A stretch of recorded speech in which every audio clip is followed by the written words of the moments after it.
And to know more about the impact of the Canadian wildfires on the U.S., we will now turn to our Seat Today contributor in the U.S., Azelia Pinata. Azelia, good afternoon for you on your side of the pond. Can you tell us more about the current situation in regards to the wildfires? Well, regarding to the wildfire, apparently, like New York City went marching yesterday with the orange-looking sky due to Canadian wildfire smoke around the afternoon, like you just saw on my small little package there. And the air quality alert extends for fourth day today as smoke from Canadian wildfires pushes south. And Canadian officials say actually this is going to be like Canada's worst wildfire season ever, with hundreds of wildfires happening in Quebec, like the neighboring Canadian province in the East Coast. And according to my friend, I just escaped New York City, to be honest with you, maybe on Sunday. Right now I'm in LA.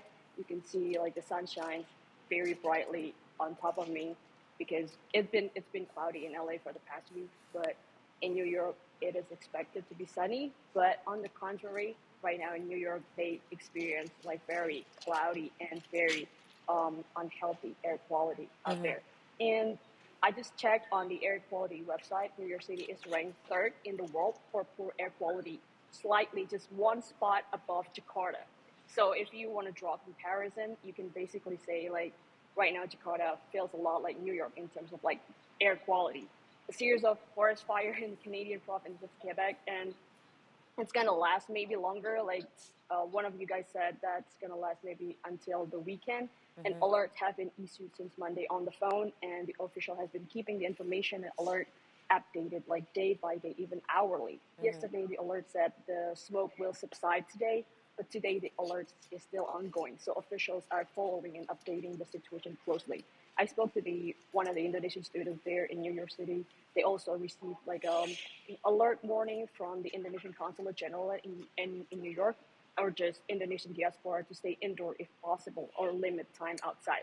It is unlikely, especially in New York. You know, that's just like one of the only cities maybe in the United States where people actually commute by their feet using subway, just walk around without driving. So this is the air quality massively impacted the day-to-day life of New Yorkers. Schools is closed. Some universities have pivoted back to online class for a few days. Some companies even asked the employees not to come to work and work from home again. So basically, right now, New York City, New Yorkers are trying to get the feel of the pandemic era again for once. Right. Even the Federal Aviation Administration paused and delayed flights at certain area because the smoke was limiting visibility due to the air quality. And like I heard one of you guys also said that over the weekend, the outdoor sports and parade might be canceled because we never know what's going to happen next. And I just saw on the news also that the hospitals in New York City are experiencing a higher than average number of ER visits related to like respiratory diseases like asthma and complications such as that with the sudden arrival of wildfire smoke in New York. Other than that, according to the National Weather Service in New York, the weather pattern is not going to change much throughout the weekend. Especially, it all depends on the wind direction, whether the smoke can arrive to the east coast part of U.S. So, Azelia, I do have a following up questions. Which other parts of the United States, especially in the East Coast, that is infected other than New York City? And I just want to ask also, it seems that in your package, some people are still not wearing masks. Are people now, as you know, as of current, are using especially the N95 mask to kind of protect themselves in regards to the smoke?